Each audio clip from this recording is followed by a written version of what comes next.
राधे दोस्तों, तो स्वागत है आपका राधे की महिमा चैनल में। आज हम बात करेंगे कि लड्डू गोपाल की सेवा और उनसे जुड़ी कुछ खास बातें जो कि बहुत थोड़ी सी और छोटी छोटी सी है, जिनका हम ध्यान रख के उनकी बहुत अच्छे से सेवा कर सकते हैं और जिसमें हमें अपराध ना लगे। क्योंकि बहुत से लोगों का क्वेश्चन होता है कि उनकी सेवा के तो बहुत से नियम हैं, हम उन नियमों को कैसे फॉलो कर सकते हैं अभी से, क्योंकि अभी हम एक स्टूडेंट लाइफ में हैं या अभी हम छोटे हैं। तो वीडियो स्टार्ट करने से पहले प्लीज़ मेरे चैनल को लाइक एंड सब्सक्राइब कर दे, और ताकि आपको और अच्छे अच्छे वीडियोस मैं बना के दे सकूँ और थोड़ी नॉलेज इस चीज़ों से जुड़ी दे सकूँ। उसके लिए आपको मेरे वीडियोस लाइक और सब्सक्राइब करने पड़ेंगे ताकि मुझे थोड़ा मोटिवेशन मिल सके। तो मैं पहले बता दूं कि मैं थोड़े वीडियो शॉर्ट्स इसलिए कम अपलोड कर रही हूँ क्योंकि मुझे था बहुत ज़्यादा कोल्ड और मेरे गले से निकल नहीं रही थी आवाज़ बिल्कुल भी। तो मुझे थोड़ा ठीक होने के बाद मैंने सोचा आज मैं फाइनली अपने स्पीड में वापस आती हूँ, लेकिन मेरे घर में पड़ रहे हैं कुछ फंक्शंस, जिसमें रहूँगी मैं बिजी, तो इसीलिए थोड़ा और आपको वेट करना पड़ सकता है। पर मैं कोशिश करूँगी कि मैं आपको टाइम से वीडियो दे सकूँ, क्योंकि मेरी साइड होता है बहुत ज़्यादा शूट, तो मुझे सिर्फ रात में ही टाइम मिलता है वीडियो शूट करने का। तो मैं आपको स्टार्ट करती हूँ कि कैसे करनी है आपको अपने लला की सेवा। बहुत ही छोटे छोटे से नियम होते हैं। पहला क्वेश्चन, बच्चा कुछ ही डॉगी आ जाते हैं मेरे वीडियो में। तो पहला क्वेश्चन होता है कि हमें लड्डू गोपाल की सेवा जब हमें करनी होती है तो क्या हमें उतनी बार नहाना पड़ेगा उनको टच करने से पहले, उनके लिए भोग बनाने से पहले? क्या हमें नहाना पड़ेगा, हर बार पवित्र होना पड़ेगा? तो ऐसा नहीं है, आपको ऐसा नहीं करना है कि आपको हर बार नहाना है। आपको सुबह तो नियम से नहाना ही नहाना है, क्योंकि बिना नहाए आप उनकी सेवा नहीं कर सकते किसी भी हाल में। चाहे आप कितनी भी उम्र के हो, आपको नहा लेना चाहिए, उसी के बाद भगवान की सेवा करनी चाहिए। प्रहलाद जी 5 साल की उम्र से 3 साल की उम्र से वह पूजा पाठ और धर्म शुरू कर दिए थे और 5 साल की उम्र में भागवत प्राप्ति की थी उन्होंने। तो ऐसा कोई भी रीज़न नहीं कि आप बिना नहाए पूजा करें, आपको नहा लेना चाहिए और सुबह नहा करके भगवान की पूजा पाठ करनी चाहिए आपको छोटी सी एज से। तो आपको सबसे पहले नहा लेना होता है और फिर पवित्र होकर के आप प्रभु की सेवा कीजिए। अब जैसे कि आप दोबारा फ्रेश होने गए हैं, जैसे कि आप जैसे पॉटी गए हैं, ऐसी जगह गए हैं, तो आपको नहाना चाहिए। आपको उतनी बार नहाना पड़ेगा अगर आप सेवा करते हैं बाल गोपाल की। और अगर आप नॉर्मल टॉयलेट गए हैं, वॉशरूम गए हैं, तो आपको नहाने की ज़रूरत नहीं है। आपको सिर्फ पानी से आचमन कर लेना है और हाथ पैर धुल के वापस से सेवा में आ जाना है। 4 बार कुल्ले करके मुँह में पानी लेके गागल करना होता है आपको। ये तो था बहुत इंपॉर्टेंट सा नियम जो कि हर संप्रदाय के हर जगह से लोग फॉलो करते हैं जो सेवा कर रहे होते हैं। बाकी यदि आपने आपके पास गुरु हैं, आप उनसे दीक्षित हैं, आप किसी संप्रदाय को फॉलो कर रहे हैं ऑलरेडी, तो आपको उन्होंने बताया होगा कि सेवा में क्या क्या नियम लगते हैं। पर ये एक ऐसा नियम है जिसे हर तरीके के लोगों को फॉलो करना चाहिए, तो आपको ये नियम ज़रूर फॉलो करना है। दूसरा होता है, यदि आप भोग बना रहे हो, भोजन बनाते समय आपको अपने केशों को अच्छी तरीके से बांध लेना है, मतलब अपने बालों को टाई कर लेना है। आपको खुले बाल रख करके कभी भी भोग नहीं बनाना है। हमारे यहाँ खुले बालों को शुभ नहीं माना जाता है, इसलिए आपको बाल बांध के ही भोजन बनाना चाहिए। और वैसे भी अगर पवित्रता को देखें तो आपको बाल बांध ही लेना चाहिए। और भोजन बनाते समय आपको भोग जब आप उनका बना रहे हो तो आपको इधर उधर की व्यर्थ की सोच, नकारात्मकताएं नहीं सोचनी चाहिए जो आपके भोजन में चली जाए, क्योंकि जैसा खाएंगे अन्न वैसा बनेगा आपका मन। जैसा हमारे चैनल का हमने नाम डाला हुआ था, क्योंकि आप जैसा खाते हैं आप वैसा ही बनते जाते हैं। आप किसी को रोज गाली दे के खाना खिलाएंगे ना, वो उसके शरीर में नहीं लगने वाला, वो नुकसान करेगा। ऐसे ही नुस्खा होता है कि अगर आपके घर में कोई बहुत ज़्यादा अपशब्द बहुत ज़्यादा गाली देता हो और बहुत बुरा बोलता हो ना, तो आप पानी लीजिए। पानी बहुत जल्दी एनर्जी कैच करता है। आप पानी लीजिए और उसमें बोल दीजिए मधुर भाषी मधुर भाषी मधुर भाषी। ऐसा आप 3 बार बोल करके उसे पिलाना शुरू कर दीजिए। 3 बार, 5 बार, 7 बार, 11 बार, जितने बार आप बोल पाए, वो इतनी जल्दी काम करेगा। उसमें वाइब्रेशन आ जाएगी उस पानी में, और उस पानी को तुरंत जा करके आप पिला दीजिए। जो इंसान इस तरह से बोलता होगा ना, वो मीठा बोलने लगेगा, उसके मुँह से कड़वाहट जो उसकी जबान कड़वी है ना, वो ठीक होने लगेगी। ये छोटा सा एक होता है टेक्निक वाइब्रेशन के द्वारा आपके इलाज करने का, जो कि हमारे शास्त्रों में दिया हुआ है। ऐसी बहुत सी चीज़ें होती हैं। और दूसरा है, आप जब भोजन बनाए, भोग बनाए प्रभु का, तो आप भजन सुनते रहें, भगवान नाम स्मरण करते रहें। खुद नहीं बोल सकते हैं तो फ़ोन में लगा करके रख ले। फालतू की स्टोरी और नाटक देखने से अच्छा फ़ोन में लगा करके भगवान नाम का कीर्तन, भगवत कीर्तन, जो भी आपको सुनना पसंद है, भजन भगवान के नाम का, आप वो बजाते बजाते आप भोजन बनाइए और फिर पूरे प्रसाद जो है भगवान को अर्पित कीजिए, फिर पूरे परिवार को पवाए, जिससे वो बहुत ही शुद्ध और बहुत एनर्जी के साथ आपको आपकी बॉडी में लगेगा। सेवा का नियम आता है कि आपको अपने लला के साथ एक रिश्ता बनाना होगा, या तो आप भाई के रूप में उन्हें बनाएं या पुत्र के भाव में या किसी भी रूप में आप उन्हें अपना एक रिश्ता, उनको नाम जरूर दें जिससे वो अपने आप को आपका कर सकें, क्योंकि वो हमेशा ललाहित रहते हैं कि आप उन्हें अपने प्रेम से अपने आप को उनका बना करके बुलाएं। तो अगर आप उन्हें किसी नाम से, किसी रिश्ते से बना लें, उन्हीं नाम से उन्हें पुकारें अपने घर के सदस्य की तरह। अगर आपके घर के सदस्य 4 हैं तो आप हमेशा कहीं हमारे घर में 5 सदस्य हैं अपने लला को मिलाते हुए। और शायद मैंने अभी तक ऐसी कोई भी बात नहीं बताई है जिसमें ऐसा कोई भी नियम नहीं बताया है जो आप एक कम एज में भक्ति कर रहे हैं और आप अभी मेरी एज में ही हैं और आप वो चीज़ फॉलो ना कर पाए। ऐसा मैंने कोई भी नियम नहीं बताया है। आपको नहाना सुबह है, आप खाना बनाते होंगे अगर, तो आप, क्योंकि बहुत से लोग पढ़ाई करते हैं तो उनको खाना नहीं बनाना होता है, लेकिन आप ये चीज़ फॉलो कर सकते हैं कि आप जब बनाएं भोग तो आप ऐसा ही करें, गुड हैबिट्स को फॉलो करें, बैड हैबिट्स को छोड़ दें। तो इसी के साथ फिर नियम आता है कि अगर आप कहीं आपकी पूरी फैमिली बाहर जा रही है, आप अपने लला को क्या देकर जाएंगे? वो भूखे रहेंगे नहीं। आप तो रेस्टोरेंट में बढ़िया बढ़िया खाएंगे, उनके लिए भी कुछ बना दीजिए। उन्हें पूड़ियाँ बना दीजिए नमक की, अजवाइन की। उसमें कितना टाइम लग जाएगा? आटा सान के जल्दी पूड़ियाँ तो सबसे ईजी होती है नमक की, उन्हें बना दीजिए। उसके साथ सिवई या खीर सिवई भून के रख लीजिए, उसे दूध में डाल करके दे दीजिए उन्हें, वो खा लेते हैं।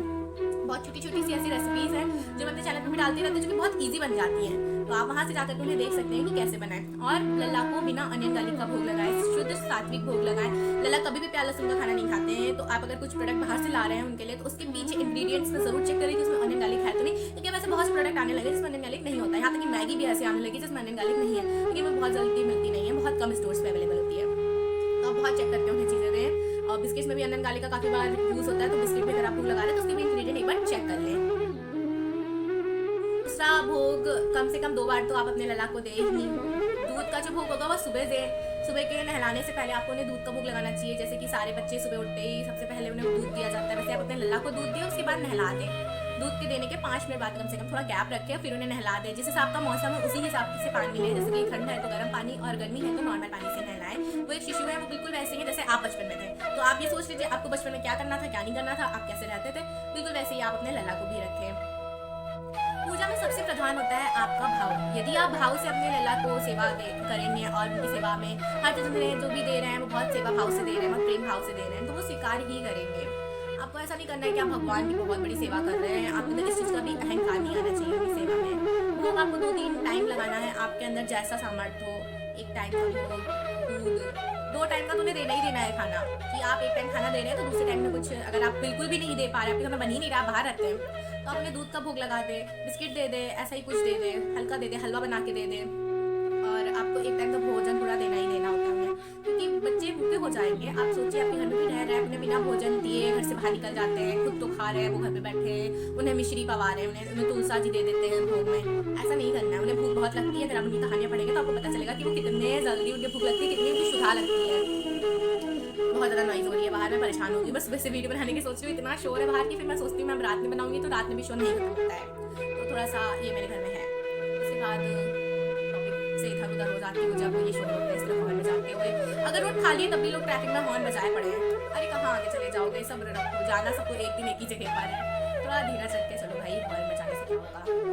ये टॉपिक पर आते हैं लोग, मेरे गले से आवाज़ भी निकल रही है ज़्यादा तेज, तो आपको बहुत कम आवाज़ सुनाई दे रही होगी।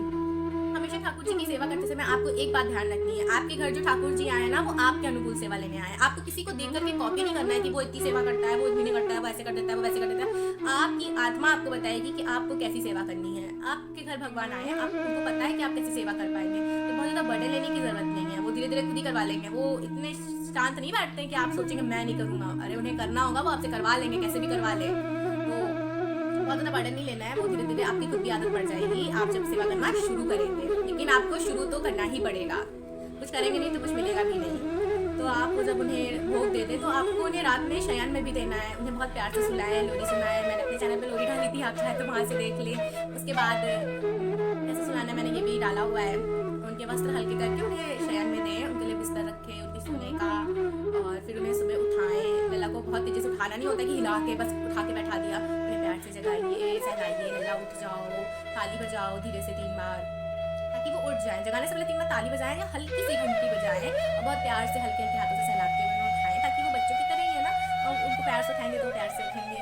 फिर उन्हें विराजमान कराएं, उन्हें जल दें सबसे पहले, और उनसे कहें कि लला इससे मन से मानसिक रूप से इसे खुला कर लो, मंजन कर लो, ऐसे मतलब उनको भाव दे कि वो पवित्र हो जाएगा ना। और फिर उन्हें दूध अर्पण कर दो, दूध पी लेंगे, उसको नहला दीजिए।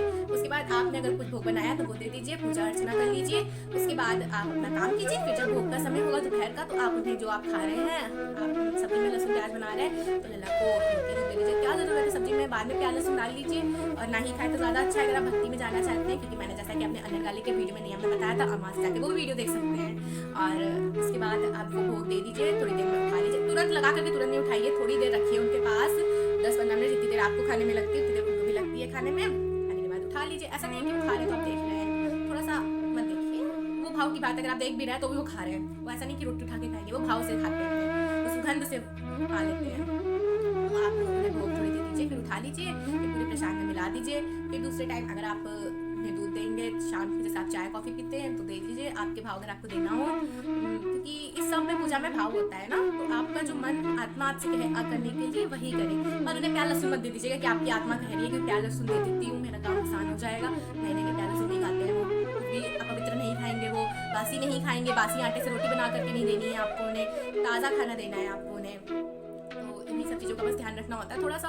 और फिर उन्हें रात्रि का भोग दे दीजिए, और उसके बाद शयन कराने रात में दूध पिला करके उन्हें फिर शयन करा दीजिए। वही दूध वही भोग आप भी खाएंगे, तो खाने से पहले पहले भगवान को दे दे, वो भी खा लेंगे, आपका प्रसाद भी हो जाएगा, आपकी पूजा भी हो जाएगी, आपकी सेवा भी हो जाएगी। तो छोटी छोटी चीज़ों में आप अपने लला को प्रसन्न भी कर सकते हैं। आपको तीज त्योहार आ रहा है, जैसे आप अपने लिए वस्त्र खरीद रहे हैं, ठाकुर जी के लिए भी वस्त्र खरीद लें। ये छोटी छोटी सी सेवाएं जो आप कर सकते हैं। और मैंने अभी तक शायद ऐसा कुछ भी नहीं बताया जो कि बहुत बड़ा और बहुत ज़्यादा कठिन नियम है जिसे आप फॉलो नहीं कर सकते। तो बहुत छोटा सा चीज़ है, आप बहुत आराम से कर लेंगे। तो इसी के साथ मैं छोटी छोटी सी ईजी सी चीज़ें लाती रहूँगी ताकि आप भक्ति में जा सके, आप प्रभु की सेवा में लगे रहें सदा। इसलिए प्लीज़ मेरे चैनल को लाइक एंड सब्सक्राइब करें। राधे राधे।